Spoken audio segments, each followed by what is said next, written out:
Hello everyone, welcome to online study point. आज है 19 जून और आज के इस वीडियो में हम 19 जून से रिलेटेड करंट अफेयर के सभी इंपॉर्टेंट क्वेश्चन को कवर करेंगे।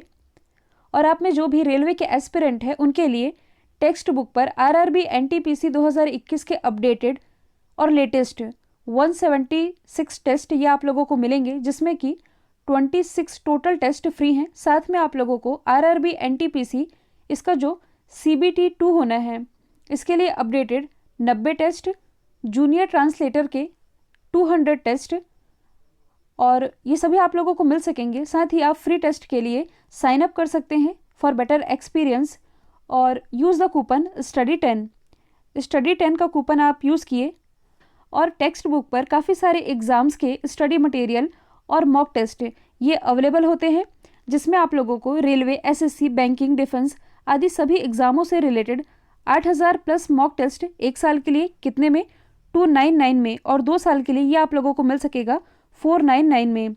तो यदि आप इसे लेना चाहें तो आप स्टडी 10 का कूपन इस्तेमाल करके इसे परचेस कर सकते हैं। इससे आप लोगों को 30 रुपये एक्स्ट्रा डिस्काउंट मिल सकेगा। लिंक डिस्क्रिप्शन बॉक्स में दी हुई है। स्टार्ट करते हैं हमारा पहला क्वेश्चन। हाल ही में दुनिया का तीसरा सबसे बड़ा हीरा ये कहाँ पाया गया है? तो दुनिया का ये जो तीसरा सबसे बड़ा हीरा है ये पाया गया है बोत्सवाना में। बोत्सवाना ये कहाँ है? ये स्थित है साउथ अफ्रीका में। सबसे पहले आप इसकी लोकेशन देख लेंगे। ये है अफ्रीका महाद्वीप और ये है बोत्सवाना, जहाँ दुनिया का तीसरा सबसे बड़ा हीरा पाया गया है, जिसकी इमेज आप देख पा रहे हैं। तो बोत्सवाना की जो राजधानी है गैबरॉन, इससे 75 मील की दूरी पर यह हीरा पाया गया है, जो कि 1098 कैरेट का है। ये दुनिया का तीसरा सबसे बड़ा हीरा बताया जा रहा है। बोत्सवाना अफ्रीका महाद्वीप में हीरा का सबसे बड़ा उत्पादक देश है। इसके बाद सबसे ज़्यादा हीरे अफ्रीकी ही देश कॉन्गो में पाए जाते हैं। अच्छा, दुनिया का सबसे बड़ा हीरा ये कहाँ खोजा गया था? ये खोजा गया था साउथ अफ्रीका में 1905 में। इसके बाद 2015 में दुनिया का दूसरा सबसे बड़ा हीरा जो कि इसी बोत्सवाना में पाया गया था और अब फिर से इसी बोत्सवाना में ये दुनिया का तीसरा सबसे बड़ा हीरा पाया गया है। अब यहाँ हीरा मिला है तो देखिए, जो मोस्टली अफ्रीकी कंट्री हैं ये उतनी ज़्यादा डेवलप नहीं होती, तो इतने बड़े हीरे मिलने से माना जा रहा है ये जो हीरा है ये अरबों रुपए इसकी कीमत है। ये मिलने से इसका जो लाभ है यहाँ की जनता को मिल सकेगा, मतलब कि इनकी आर्थिक स्थिति में कुछ तो सुधार देखने को मिलेगा ही। तो अब हम जान लेते हैं बोत्सवाना के बारे में। आप ये देख पा रहे हैं कि बोत्सवाना के बीचों बीच से होकर के ट्रॉपिक ऑफ कैप्रिकॉन यानी कि मकर रेखा ये गुजर रही है। तो यहाँ से आप एक नदी का नाम याद रखेंगे, इसका नाम है लिम्पोपो रिवर। एग्जाम में पूछा जाता है ऐसी कौन सी रिवर है जो कि मकर रेखा को 2 बार काटती है? तो ये है लिम्पोपो रिवर, साउथ अफ्रीका से रिलेटेड है। ये मकर रेखा को 2 बार काटते हुए हिंद महासागर में आकर के मिल जाती है। तो बोत्सवाना की कैपिटल अभी मैंने बताई थी, ये है गैब्रोने और इसकी करेंसी है बोत्सवाना पुला। आसपास की लोकेशन यदि आप देखेंगे तो साउथ अफ्रीका से आप लोगों को क्या याद आता है? साउथ अफ्रीका से जो चीते हैं ये लाए जाने हैं भारत, जिन्हें भारत के मध्य प्रदेश का जो श्योपुर जिला है, श्योपुर जिले में जो कूनो नेशनल पार्क है यहाँ इसे बसाया जाएगा। ये जो आप देख रहे हैं ये है मेडागास्कर। मेडागास्कर ये पहले अफ्रीका महाद्वीप का ही हिस्सा हुआ करता था। आप लोगों के लिए विश्व के प्रमुख जलप्रपात और झीलों से रिलेटेड एक स्पेशल वीडियो अपलोड किया गया है, इसे आप जाकर के देख सकते हैं। लिंक डिस्क्रिप्शन बॉक्स में दी हुई है। अगला है, हाल ही में जारी किए गए वैश्विक शांति सूचकांक में कौन सा देश टॉप पर रहा है? यानी कि दुनिया का सबसे शांति प्रिय देश ये कौन सा है? तो ये रहा है आइसलैंड। ये जो रैंकिंग जारी की गई है किसके द्वारा जारी की गई है?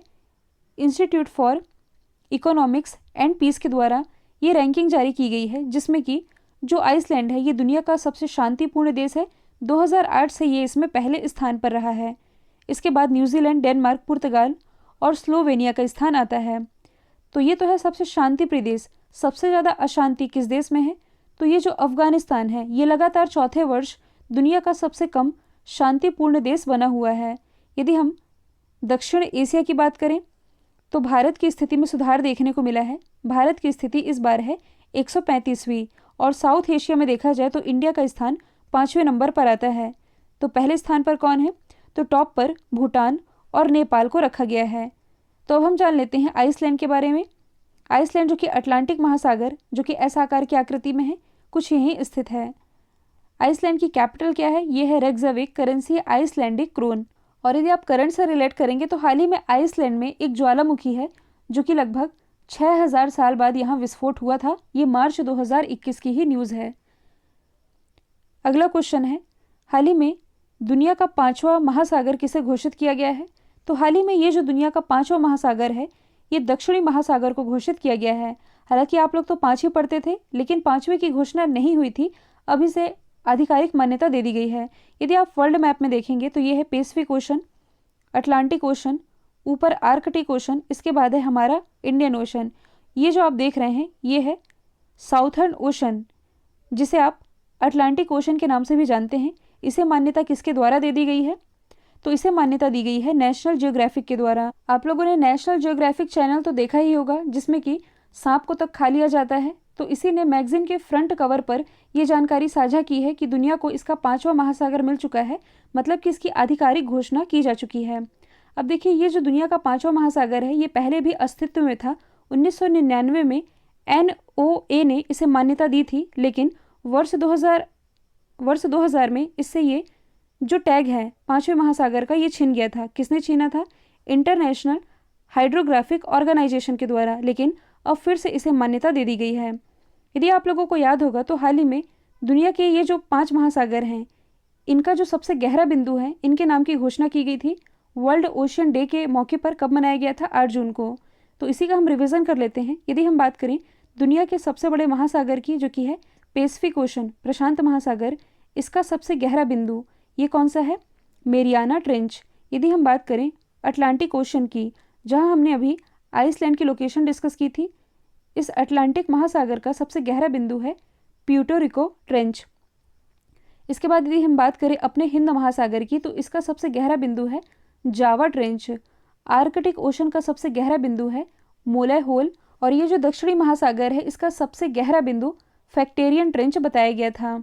किस राज्य सरकार ने रायतु बंधु योजना की शुरुआत की है? तो इसकी शुरुआत तेलंगाना गवर्नमेंट के द्वारा की गई है। हालांकि तेलंगाना गवर्नमेंट की ये जो योजना है रायतु बंधु योजना, ये तो यहाँ 2018 में ही शुरू कर दी गई थी, जिसके तहत अब किसानों को लाभ दिया जाना है। तो किसानों को वित्तीय सहायता प्रोवाइड कराई जाएगी 2 फसलों के लिए, मतलब कि साल में 2 बार। एक रबी की फसल के लिए 5,000, दूसरा खरीफ की फसल के लिए 5,000 रुपये तक की वित्तीय सहायता प्रोवाइड कराई जाएगी तेलंगाना गवर्नमेंट के द्वारा। पर्पस यही है कि किसानों को बीज, उर्वरक, कीटनाशक और खेत की तैयारी के लिए जो भी लागत संबंधी खर्चा आता है, ये प्रोवाइड कराया जा सके। तेलंगाना की यदि हम बात करें तो इसकी राजधानी है हैदराबाद। हैदराबाद ये किस नदी के किनारे बसा हुआ है? मूसी नदी के किनारे। और इसी हैदराबाद में स्थित है चार मीनार। यदि आपसे पूछा जाए कि चार मीनार ये किसके द्वारा निर्मित किया गया था, तो इसका निर्माण मोहम्मद कुली कुतुब शाह इसके द्वारा करवाया गया था। और यदि आप करंट से रिलेट करेंगे तो हाल ही में ट्रांसजेंडरों के हेल्प के लिए भारत का पहला कम्युनिटी डेस्क सेंटर, इसकी स्थापना हैदराबाद में ही की गई है। ये अभी फरवरी या मार्च की ही न्यूज़ है। हैदराबाद को tree city of the world के रूप में भी चुना गया है। हैदराबाद से आप एक व्यक्ति का नाम याद रख सकते हैं, हालांकि ये छोटे बच्चे हैं, इनका नाम है विराट चंद्रा। इनका नाम क्यों चर्चे में आया था? देखिए, इनकी उम्र है मात्र 7 साल। और ये जो विराट चंद्रा है, ये माउंट किलिमंजारो, जो कि अफ्रीका महाद्वीप की सबसे ऊंची चोटी है, इस पर चढ़ाई करने वाले दुनिया के सबसे कम उम्र के व्यक्ति बन गए थे। माइक्रोसॉफ्ट कंपनी के नए अध्यक्ष कौन बने हैं? तो इसके अध्यक्ष बन गए हैं सत्या नडेला। सत्या नडेला जो कि भारतीय मूल के हैं, ये माइक्रोसॉफ्ट के CEO ये तो काफ़ी पहले से हैं, लेकिन अब इनकी नियुक्ति इसके अध्यक्ष के रूप में भी कर दी गई है। माइक्रोसॉफ्ट की स्थापना बिल गेट्स और पॉल एलन ने की थी 1975 में। पॉल एलन का 2019 में ही निधन हुआ है और इसका हेडक्वार्टर स्थित है वॉशिंगटन DC में। यदि हम बात करें एलन मस्क की, तो ये है स्पेस एक्स के CEO। स्पेस एक्स जो कि अमेरिका की प्राइवेट स्पेस एजेंसी है, इसके अलावा ये टेस्ला के भी मालिक हैं। सुंदर पिचई ये भारतीय मूल के हैं और ये हैं गूगल के CEO। दुनिया का सबसे बड़ा डेटा सेंटर यदि आपसे पूछा जाए किसका है, तो ये गूगल का ही है। शांतनु नारायण ये है भारतीय मूल के और ये एडोब के CEO हैं। अगला है, किस राज्य सरकार ने CM राइज स्कूल योजना की शुरुआत की है? इसकी शुरुआत अभी हाल ही में मध्य प्रदेश गवर्नमेंट के द्वारा की गई है। इस योजना के तहत राज्य में 9,200 CM राइज स्कूल खोले जाएंगे।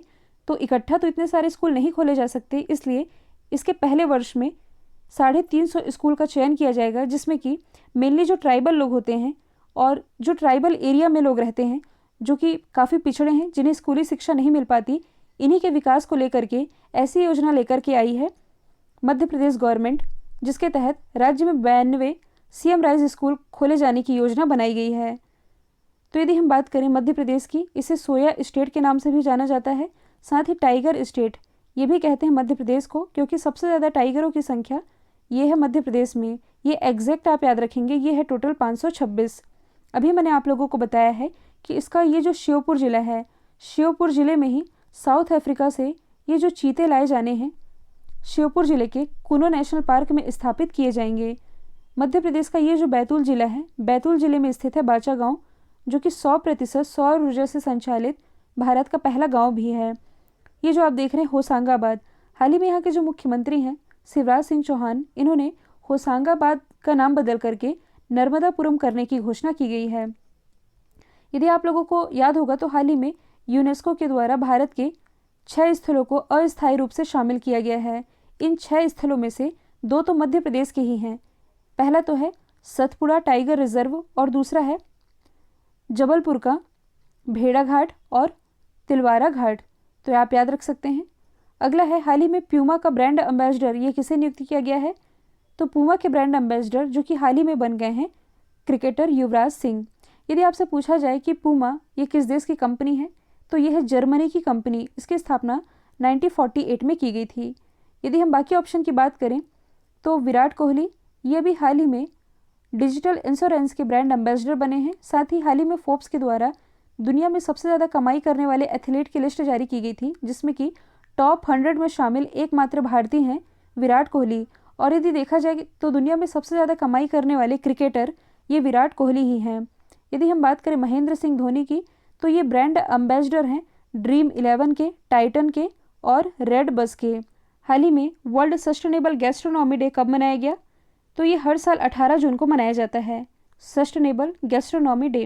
अच्छा, गैस्ट्रोनॉमी ये होता क्या है? तो कहने का मतलब है, आप एक लाइन में इसे याद रख सकते हैं, पाक कला के क्षेत्र में। पाक कला कहने का मतलब है कि अच्छा भोजन चुनना, पकाना और जो भोजन हम खा रहे हैं इस बात की पुष्टि करना कि वो भोजन आ कैसे रहा है और कैसे हमारी प्लेटों तक पहुंच रहा है। इसी के लिए ये गैस्ट्रोनॉमी डे 18 जून को मनाया जाता है। यदि आप लोगों को याद होगा तो 2019 में ही जो यूनेस्को है, यूनेस्को के द्वारा भारत में 2 शहरों को क्रिएटिव सिटीज़ की लिस्ट में रखा गया था। एक तो है मुंबई, इसे रखा गया था क्रिएटिव सिटी ऑफ फिल्म की कैटेगरी में। दूसरा है हैदराबाद, इस हैदराबाद को क्रिएटिव सिटी ऑफ गैस्ट्रोनॉमी की लिस्ट में रखा गया था, इसलिए इसे आप कनेक्ट करके याद रख सकते हैं। अगला है टोक्यो ओलंपिक के लिए क्वालिफाई करने वाली पहली भारतीय ताइक्वांडो एथलीट ये कौन बनी है?